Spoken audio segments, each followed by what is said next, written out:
జనసేన అధ్యక్షుడు పవన్ కళ్యాణ్ రుషికొండ భవనాలపై యూటర్న్ తీసుకున్న తర్వాత ఆయన పైన పెద్ద ఎత్తున ట్రోలింగ్ నడుస్తోంది. అయితే ఈ 14 నెలల కాలంలో తెలుగుదేశం పార్టీ, జనసేన పార్టీ నాయకులు అనేక అంశాల మీద యూటర్న్ తీసుకున్నారు. జగన్మోహన్ రెడ్డిని ఎన్నికల్లో దెబ్బకొట్టడానికి ఆఖరి రోజుల్లో ల్యాండ్ టైటిలింగ్ యాక్ట్ ను ప్రధానంగా ప్రస్తావించారు. ఈ టైటిల్ ద్వారా మొత్తం మీ భూములన్నీ జగన్మోహన్ రెడ్డి లాగేసుకోబోతున్నారు, మళ్ళీ గెలిస్తే ఇక మీ భూములు ఉండవంటూ తోడేళ్ల బొమ్మలేసి మరి ఈనాడు, ఆంధ్రజ్యోతి పత్రికల్లో ఎన్నికలకు కొద్ది రోజుల ముందు ప్రజలు ఆలోచించుకునే అవకాశం కూడా లేకుండా ప్రచారం చేశారు. ఇప్పుడు అధికారంలోకి వచ్చిన తర్వాత సమగ్ర భూ సర్వే కార్యక్రమం అద్భుతం అంటూ మళ్ళీ దాన్ని తెలుగుదేశం పార్టీ ప్రభుత్వం కొనసాగిస్తోంది.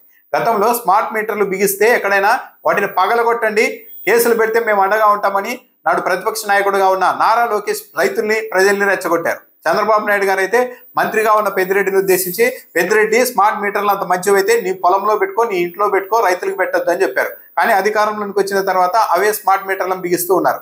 ఎందుకు బిగిస్తున్నారంటే మేము చెప్పింది వ్యవసాయానికి, ఇళ్లకు కాదు, కాబట్టి ప్రస్తుతానికి ఇళ్లకు బిగిస్తున్నామని ఎదురుదాడి చేసే పరిస్థితికి తెలుగుదేశం పార్టీ నాయకులు వచ్చారు. స్మార్ట్ మీటర్లు అన్నవి తప్పుడు మీటర్లు అయితే మరి వ్యవసాయానికైనా ఇళ్లకైనా ఒకటే కదా, మరి ఎందుకు వాడుతున్నారంటే మాత్రం దాన్ని ఎవరు ప్రశ్నించడానికి వీల్లేదు. ఇక రుషికొండ ప్యాలెస్ గురించి కూడా అందరికీ తెలుసు.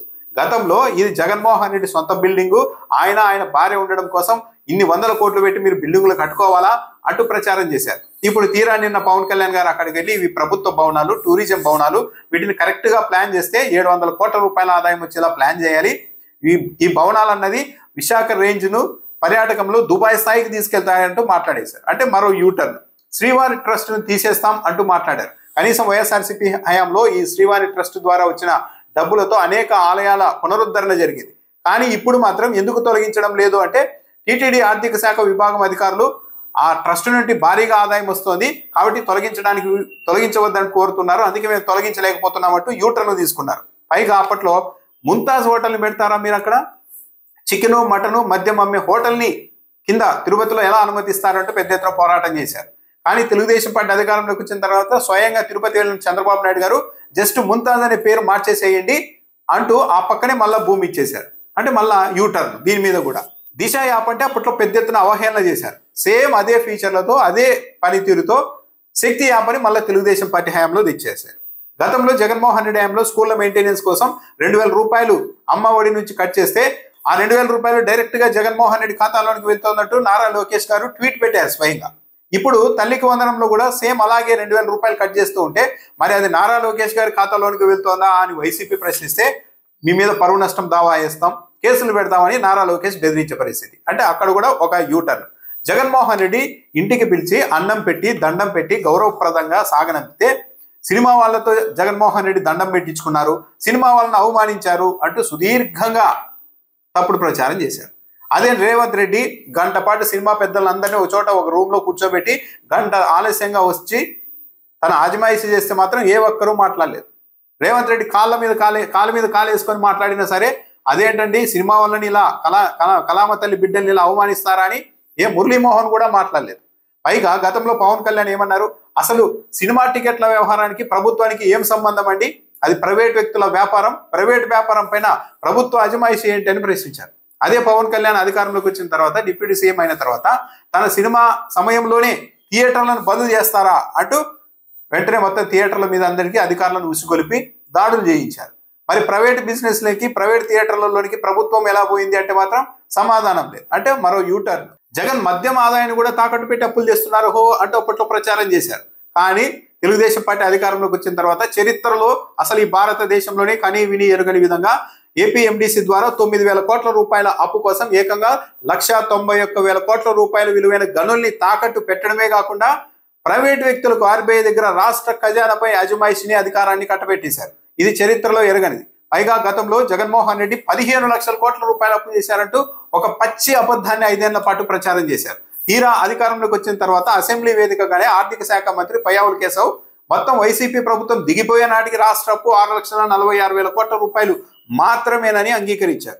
జగన్మోహన్ రెడ్డి ఇష్టానుసారం అప్పులు చేస్తున్నారు, ఆంధ్రప్రదేశ్ సోమాలియా చేస్తారు, లేకుంటే ఉగాండా చేస్తారు అంటూ మాట్లాడారు. తీరా ఇప్పుడు చూస్తే కేవలం 14 నెలల కాలంలోనే 1,86,000 కోట్ల రూపాయల అప్పును చేసేశారు.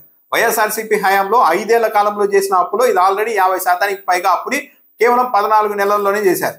మరి ఇలా ఎందుకు చేస్తూ ఉన్నారంటే మాత్రం అసలు అప్పుల గురించి ఎవరు స్పందించడానికి వీల్లేదు అన్నట్టుగా మాట్లాడతారు. వైసీపీ అధికారంలో ఉన్నప్పుడు ఏ పరిశ్రమ కూడా పారిపోయినప్పటికీ కూడా జగన్మోహన్ రెడ్డిని చూసి పారిశ్రామికవేత్తలు భయపడుతూ ఉన్నారు. తెలుగుదేశం పార్టీ అధికారంలోకి వస్తే ఆ పారిశ్రామికవేత్తలంతా మళ్ళీ పరిగెత్తుకుంటూ వెనుక్కు వస్తారంటే చంద్రబాబు నాయుడు గారు ప్రచారం చేశారు. సరే, చంద్రబాబు నాయుడు గారు చెప్పింది నిజమేనేమో అని ప్రజలు నమ్మి ఓట్లు వేస్తే, సరే ఇప్పుడెందుకు పరిశ్రమలు రావడం లేదు అంటే మళ్ళీ జగన్మోహన్ రెడ్డి అధికారంలోనికి వస్తారేమో అన్న భయంతో వాళ్ళు రావడం లేదు అంటూ మళ్ళా కొత్త రాగం ఆలపిస్తూ ఉన్నారు. మెడికల్ కాలేజీల్లో సెల్ఫ్ ఫైనాన్స్ విధానాన్ని రద్దు చేస్తామంటూ గతంలో వ్యాఖ్యానించారు. తీరా అధికారంలోకి వచ్చిన తర్వాత ఆ విధానాన్ని మేము కొనసాగిస్తామని హైకోర్టులో రాష్ట్ర ప్రభుత్వం అఫిడవిట్ దాఖలు చేసింది. సుగాలి ప్రీతి కేసులో 5 ఏళ్లుగా జగన్మోహన్ రెడ్డికి సంబంధం లేకపోయినప్పటికీ దుమ్మెత్తిపోశారు పవన్ కళ్యాణ్ గారు. ఇప్పుడు తీరా అధికారంలోకి వచ్చిన తర్వాత మీరు చెప్పిన విధంగానే దాని మీదే తొలి సంతకం చేసి 100 రోజుల్లో మీరు ఆ విషయాన్ని తేల్చాలి కదా, తేలుస్తామని చెప్పారు కదా అని సుగాలి ప్రీతి తల్లి ప్రశ్నిస్తూ ఉంటే మాత్రం పవన్ కళ్యాణ్ గారు హఠాత్తుగా 5 ఎకరాల భూమి ఇచ్చాం, 5 సెంట్ల భూమి ఇచ్చాం, 8 లక్షల డబ్బులు ఇచ్చాం, 2 ఉద్యోగాలు ఇచ్చాం, ఇంకేంటి అంటూ ఆస్తులు వాటి విలువ గురించి పవన్ కళ్యాణ్ గారు మాట్లాడుతున్నారు. హత్య చేసిన వాళ్ళ మీద చర్యలు తీసుకోండి అంటే మాత్రం ఆస్తులు ఇచ్చారు కదా అని మాట్లాడుతున్నారు. పైగా ఈ భూమి, ఈ డబ్బు, ఈ ఉద్యోగాలన్నీ ఏమన్నా తెలుగుదేశం పార్టీ హయాంలో ఇచ్చారా లేకుంటే ఈ కూటమి ప్రభుత్వంలో ఇచ్చారంటే లేదు, జగన్మోహన్ రెడ్డి హయాంలోనే ఇచ్చారు. జగన్మోహన్ రెడ్డి హయాంలోనే ఇన్ని చేసినప్పటికీ కూడా ఆ రోజు ఇన్ని మేలు చేశారు కదా జగన్మోహన్ రెడ్డి అని ఎక్కడ ఉదాసీనత జగన్మోహన్ రెడ్డి మీద పవన్ కళ్యాణ్ ప్రదర్శించలేదు. ఎన్నికలకు ముందు రోజు వరకు సుగాలి ప్రీతికి న్యాయం చేయలేని నువ్వు ముఖ్యమంత్రిగా ఉంటే ఎంత పోతే ఎంత అని మాట్లాడారు. ఇప్పుడు మాత్రం నాకు తలనొప్పి వచ్చేస్తుంది ఈ కేసుతో అని మాట్లాడుతున్నారు. అంటే మరో అవకాశవాద యూటర్న్. నాకు ఒక్క ఎంపీ ఉంటే లోక్సభను స్తంభింపజేసేవాడిని, విశాఖ స్టీల్ ప్లాంట్ను కాపాడేవాడిని అని గతంలో పవన్ కళ్యాణ్ గారు అన్నారు. ఇప్పుడు ఎంపీలు ఉన్నారు, 100% స్ట్రైక్ రేట్తో గెలిచారు అంతా ఎమ్మెల్యేలు ఎంపీలు. మరి 32 విభాగాన్ని ప్రైవేటీకరిస్తూ ఉంటే మాత్రం పవన్ కళ్యాణ్ గారు మాట్లాడడం లేదు. ఇప్పుడు పార్లమెంటరీ స్తంభింపజేయవచ్చు కదా అంటే నో కామెంట్. ముఖ్యమంత్రి హోదాలో జగన్మోహన్ రెడ్డి పర్యటిస్తే హెలికాప్టర్లను కూడా ముఖ్యమంత్రి ఇష్టానుసారం వాడేస్తూ ఉన్నారు అంటూ మాట్లాడారు. ఇప్పుడు ముగ్గురు, చంద్రబాబు నాయుడు గారు, నారా లోకేష్ గారు, పవన్ కళ్యాణ్ గారు, ముగ్గురు 3 హెలికాప్టర్లో తిరుగుతున్నారు. దీని మీద ఎవరైనా ప్రశ్నిస్తే మాత్రం ఎదురుదాడి చేస్తూ ఉంటారు.